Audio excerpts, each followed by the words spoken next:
You just give me a point, I will explain in Gujarati. Okay? The holiness of Mount of Olive came from Lord Jesus. પ્રભુ ઈસુ ખ્રિસ્તના સમયથી mount of ઓલિવનું મહત્વ વધારે વધી ગયું. Imagine that 2000 years back the Lord was here in this place looking to Jerusalem and see the end of Jerusalem. અને પ્રભુ ઈસુ ખ્રિસ્ત જ્યારે જૈતુન પહાડ ઉપર હતા ને અહીંથી એ જૂનું યરુશાલેમ જોતા હતા અને ત્યારે એમણે યરુશાલેમનો અંત ક્યારે આવશે એ પણ એમને ખબર હતી.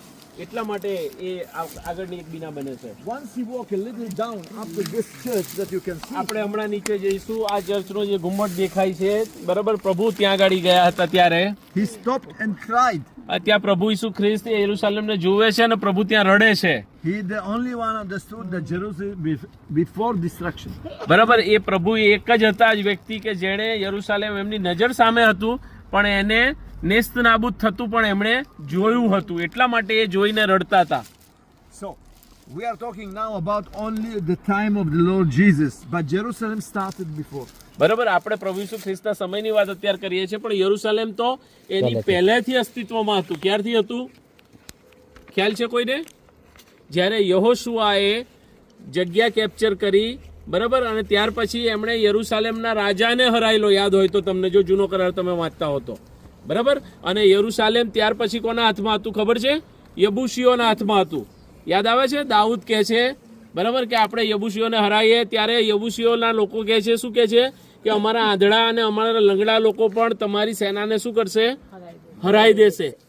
બરાબર. સો યબુસીઓનું આ યરુશાલેમ એ કેપિટલ હતું ત્યારે. I want to show you a picture. You can see it also. I'll be here. This is the picture how the mountains in front looked like before all built. You can see all the mountain are barren mountain. બરાબર, પહેલા આવી રીતે ઉજ્જળ અને ખુલ્લા mountain હતા. This is Mount of Olive. આ mount of olive છે. Mount of Temple in front. This was in the middle. Mount of Morya મધ્યમાં તમારી નજર સામે છે. ટેમ્પલ માઉન્ટ છે. Mount Zion on the left. Left સાઈડે છે માઉન્ટ ઝાયોન છે, સિયોન પહાડ જેને કહીએ છીએ આપણે. Okay, so this is how Jerusalem looked at time of Solomon. સુલેમાનના સમયની અંદર આ યરુશાલેમ કેવું લાગતું હતું એને તમે આ પિક્ચરમાં જુઓ તો તમને વધારે ખ્યાલ આવશે. The first temple of Solomon was instead of the golden dome. Right? Higher? યા, પહેલું ટેમ્પલ જે બાંધવામાં આવ્યું ત્યારે કંઈ આ ગોલ્ડન ડોમ નહોતો ત્યાં ગાડી. Okay, so I said again, Solomon decided to build a temple there because of Abraham. Right, Suleman વિચારે છે, આયોજન કરે છે કે ત્યાં સામે જ્યાં અત્યારે તમને ગોલ્ડન ડોમ દેખાય છે ત્યાં ગાડી આપણે મંદિર બાંધીએ, કારણ કે ઇબ્રાહિમના સમયથી એ જગ્યા મહત્વની ને અગત્યની હતી. The first temple destroyed by Nebuchadnezzar. પહેલું ટેમ્પલ સુલેમાન દ્વારા બાંધવામાં આવ્યું ને જેને નબુખાદનેસારે જેને ડિસ્ટ્રોય કર્યું. Ezra and Nehemiah. એઝરા અને નેમિયાના વખતની અંદર, ઝરુબાબેલની વખતે ફરીથી બાંધવામાં આવ્યું. Until Herod came. જ્યાં સુધી હેરોદ આવ્યો ત્યાં સુધી. And what Herod built? અને હેરોદે શું બાંધ્યું? A beautiful temple. અને એના પછી એને વધારે એને શોભાયમાન કર્યું એ ટેમ્પલને. How do we know? એ કેવી રીતે ખબર પડે? There is a map, but we're going to see how Herod's make. બરાબર, એ આપણે જો અહીંયા જોઈએ ફોટાની અંદર તો હેરોદે કઈ રીતે બાંધ્યું એ આપણને વધારે સારી રીતે ખબર પડશે. This is Mount of Moriah. આ માઉન્ટ મોરિયા છે. I want you just to know what Herod has done. હેરોદે શું કર્યું? The mountain was only round barren hill, right? Right, એ તો ખુલ્લી ઉજ્જડ જેને આપણે ટેકરો કહીએ અથવા પર્વત કહીએ એવી રીતે ખુલ્લો હતો. He put 4 walls around. એણે આજુબાજુની દિવાલ બાંધી અને એની વચ્ચે એ માઉન્ટ હતો. ત્યાર પછી This is the western wall. અને આને આપણે પશ્ચિમની દિવાલ એટલે કે અત્યારે જેને રુદનની દિવાલ કહીએ છીએ એ પણ આપણે કહી શકીએ.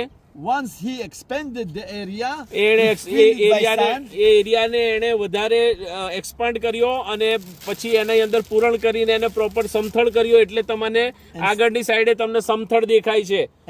બરાબર, Instead of small become to be bigger area. એણે નાની જગ્યાને લીધે એની જગ્યાએ મોટી જગ્યા કરીને એટલે તમને આખું ટેમ્પલ માઉન્ટ કમ્પાઉન્ડ સમથળ દેખાય છે. This is after filling the sand. બરાબર, ત્યાં આગળ પૂરણ કર્યું એના લીધે તમને એ વધારે વ્યવસ્થિત દેખાય છે. And see what happened from the sand and walls. બરાબર, These are the walls and these are the temple. બરાબર, અને એના લીધે અહીંયા તમને ટેમ્પલ દેખાય છે અને આ વોલ દેખાય છે કે વધારે સુરક્ષિત બને, ગમે તેવું વરસાદ આવે તો ક્યાંય એનું ધોવાણ ના થાય. This was the view when Jesus was here, Lord Jesus, when he saw and was in cry. This is what he saw. અને આ જ્યારે પ્રભુએ એમની જાહેર સેવામાં હતા ત્યારે અહીંયા એમણે જોયું, એટલા માટે પ્રભુને એ જોઈ અને યરુશાલેમને જોઈને રડવું આવતું હતું અથવા રડ્યા હતા. So second temple unfortunately destroyed by Roman. બરાબર, આપણને ખબર છે કે બીજું ટેમ્પલ એ રોમનો દ્વારા ઈસવીસન 70 ની સાલમાં ડિસ્ટ્રોય કરી કાઢવામાં આવ્યું The mountain became to be again barren mountain. અને એટલે ત્યાર પછી માઉન્ટેન એ પછી પાછો સમથળ થઈ ગયો કારણ કે હવે મંદિર રહ્યું નહોતું એના ઉપર.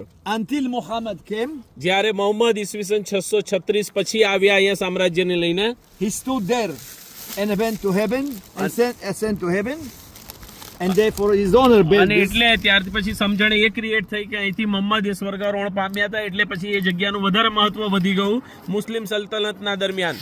And he ordered to build Al-Aqsa Mosque on the A left. Corner પર તમને જે બ્લેક કલરનો ડોમ દેખાય છે એ અલ અસ્કા મોસ્ક છે, બરાબર, કે જે એજ ઉપર બાંધેલી અલ અસ્કા મોસ્ક. This is how it looked in time of Muslim. મુસ્લિમ સમયની અંદર એ કમ્પાઉન્ડ એ કંઈક આવું દેખાતું હતું. Golden Dome, golden dome, Al-Aqsa Mosque. Al અસ્કા મોસ્ક. All understood, friends? It's very important to know this picture. If you want more, maybe at the time when we have time, we cross this again. Okay, All clear? So this is the remain 1400 years from time of Islam. બરાબર. ઇસ્લામના સમયની અંદર 400 વર્ષ દરમિયાન આ એ મુસ્લિમ સામ્રાજ્યના અંડરની અંદર રહ્યું. Why? Because most of the time Islam controlled this area. કારણ કે ઇસ્લામ એ 400 વર્ષ દરમિયાન આ બાજુ કંટ્રોલ કરતા હતા.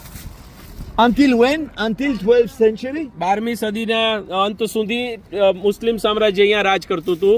Crusaders came to Israel. ક્રુસેડર્સ અહીંયા આયા. ક્રુસેડર્સ એટલે જે લોકો ઈશ્વરના જૂના કરારના જે વચનો હતા, ઓડિયા સ્વરૂપ જે હતા, એને જે સંગ્રહી રાખતા હતા અને બચાઈ રાખતા હતા મુસ્લિમ સામ્રાજ્યના સમય દરમિયાન, એમને ક્રુસેડર્સ કહેવામાં આવે. એ લોકો આવ્યા ત્યાં સુધી.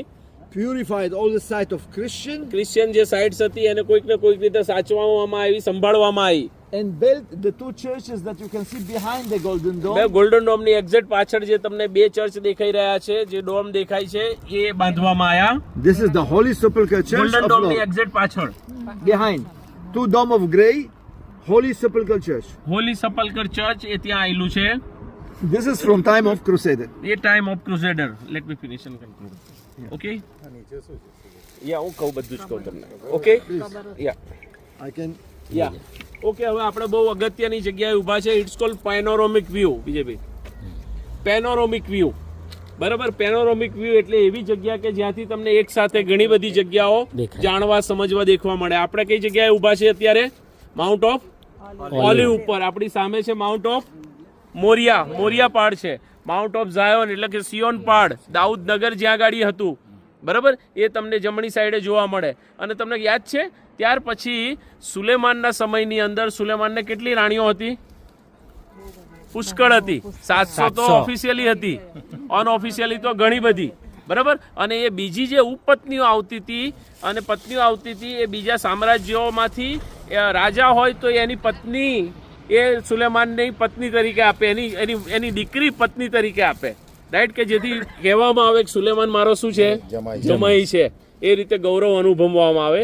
એટલે જ્યારે એ સ્ત્રીઓ આવતી હતી ત્યારે એ એમના દેવ દેવતાઓને પણ લઈને આવતી હતી અને એમણે સુલેમાનનું મન શું કર્યું હતું?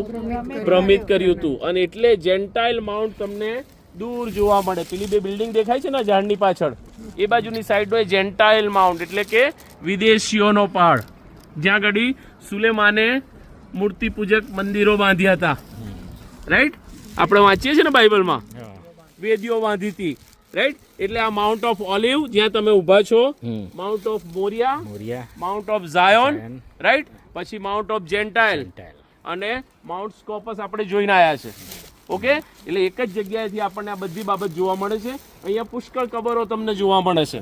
કેમ? કારણ કે યહૂદી લોકો જૂના કરારમાં માને અને કહેવામાં આવે છે, રાઈટ, કે જ્યારે મસીહા આવશે ત્યારે એ ક્યાં આવશે? માઉન્ટ ઓફ ઓલિવ પર આવશે, રાઈટ. આપણો મસીહા બીજી વખત આવશે કારણ કે જતો ગયો છે, હમણાં વાંચ્યું એ પ્રમાણે, અને ફરી પાછા આવનાર છે. જ્યારે યહૂદીઓ સમજે છે કે અમારો મસીહા આવશે એ ઓલિવ પર આવશે, અને એટલા માટે અહીંયા કબરો એટલા માટે મૂકવામાં આવી છે અથવા અહીંયા દફનાવવામાં આવે છે કે જેથી મસીહા આવે તો એ લોકોને શું કરવામાં આવશે? ઉઠાડવામાં આવશે. એટલે વહેલા ઉઠે એટલા માટેની આ કબરો છે, રાઈટ. અને આની બોલીઓ બોલાતી હોય છે, રાઈટ. કરોડો રૂપિયાની બોલીઓ બોલાતી હોય છે, બરાબર. એટલે એટલા માટે કબ્રસ્તાન અહીંયા છે. તમને નીચેનો જે ભાગ દેખાય છે એ કિન્દ્રોન નાડું છે, એ કિન્દ્રોન નાડું છે, બરાબર. અને એની પેલી બાજુ તમને જે કબ્રસ્તાન દેખાય છે એ મુસ્લિમ કબ્રસ્તાન છે. ઓકે, એ જે તમને કોટ દેખાય છે ને એ કોટની આ બાજુ, બરોબર, અને તમને ત્યાં કોટની વચ્ચે તમને બે ગેટ દેખાય છે, પેલો પિલ્લર છે ને એના ગેટ બંધ છે, કઉ દેખાય છે, બરાબર, એ ગોલ્ડન ગેટ છે, સુવર્ણ દરવાજા. જ્યારે પ્રભુ આવશે જૈતુન પહાડ પર અને પ્રભુ અહીંથી નીચે ઉતરશે કિન્દ્રોન નાળું ક્રોસ કરી અને એ ગોલ્ડન દરવાજા ખુલી જશે ત્યારે, બરાબર, અને પ્રભુ ક્યાં પ્રવેશ કરશે?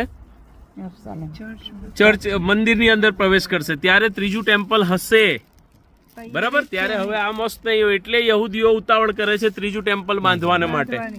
સમજો છો તમે? બરાબર. હા, આ બે તમને વચ્ચે દેખાય છે ને, આ જે કોટ જાય છે એમાં વચ્ચે દેખાય છે ને, હા, એની એમાં જો તમે બે ડોમ તમને દેખાય છે જે બંધ છે. મુસ્લિમ સામ્રાજ્યએ દરવાજા બંધ કરી દીધા છે, બરાબર, કારણ કે એમની સમજણ એવી છે કે કોઈ રાજા મહારાજા રાજા ધીરાજ એ કબ્રસ્તાનમાં થઈને તો જવાના નહીં, એટલે એમને એમ છે કે કબ્રસ્તાન ત્યાં મૂકી દઈએ તો આ લોકો અહીંથી થઈને ના જાય. પણ શું રાજાઓના રાજા અને પ્રભુઓના પ્રભુને માટે અશક્ય છે? એ જીવતાઓ એમને નહોતા રોકી શક્યા તો મરેલા શું રોકવાના હતા? આમીન, આમીન, હાલેલુયા. અને આ કિન્દ્રોન નાડું છે, નીચે જ વચ્ચે જઈ રહ્યું છે, એ કિન્દ્રોન નાડું છે. આ નીચે આ પેલો સામેનો ઢોળાવવામાં આવે છે ને, એ હજી નીચે જઈશું એટલે આપણને એ નીચે જોવા મળશે, રાઈટ? હા, કે એ લિયા વાળું, બરાબર, કે જ્યાં આગળ કાગડો માંસ અને રોટલી આપવા માટે આવતો હતો, એ કિન્દ્રોન નાડું તમને જોવા. અને જે જૂનું યરુશાલેમ છે એ 3 જેને નાડા કહેવાય, તરોપાઈમની ખીણ, બરાબર, પછી ગેહન્ના અને કિન્દ્રોન નાડું, બરાબર, એનાથી ઘેરાયેલું છે. ભલે આપણને અત્યારે આ બાજુ એક જ નાડું દેખાતું, બીજું નાડું પેલી બાજુની સાઈડ છે, આપણે બસમાં જઈશું એટલે હું તમને બતાવીશ, રાઈટ? અને ગેહન્નાની ખીણ પણ જેને કહેવામાં આવે છે, રાઈટ? જ્યાં એક જણે જઈને ગળા ફાંસો ખાધો હતો. કોણે ખાધો હતો? યહૂદા ઇસ્કારિયોતે, બરાબર, એ સાઈડ પેલી બાજુની સાઈડ આવશે, રાઈટ? તો આ પેનોરામિક વ્યૂ મેં તમને સમજાયો. અને દૂર જે તમને બિલ્ડિંગો દેખાય છે નવું યરુશાલેમ છે, બરાબર. જૂનું યરુશાલેમ ને તો કોટ છે, અને શક્ય હશે તો આપણે દરવાજે ફરતા ફરતા જઈશું કે જેથી આપણને ખ્યાલ આવે, right? Okay, so praise the Lord, hallelujah, hallelujah. યાદ રહેશે mount of olive, mount Moriah, mount Zion, mount of gentile અને માઉન્ટ પગમાં ના વાગી જાય, એન્ડ માઉન્ટ ઓફ સ્કોપસ, જ્યાં આગળ હિબ્રુ યુનિવર્સિટી હતી. તમારા પગ પાસે